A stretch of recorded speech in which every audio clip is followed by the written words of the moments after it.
People are aware of how they are treating you. Stop making excuses for someone's lack of interest towards you. Oftentimes, women will say things like, oh, men don't understand how their behavior is making us feel.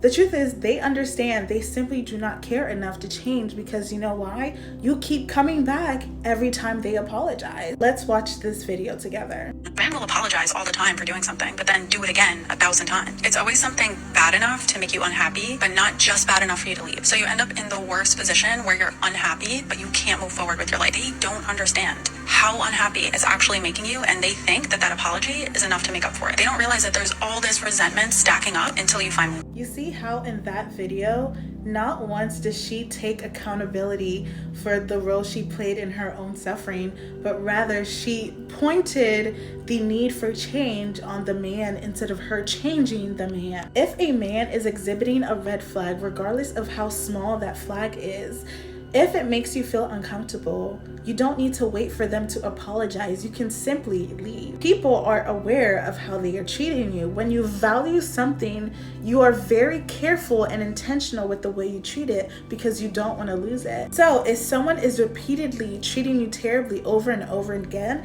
it's an indication that they do not value you. And it's an indication that you should not even be with them in the first place. Why are you giving someone who doesn't value you chances after chances after chances? Let's take responsibilities for our actions.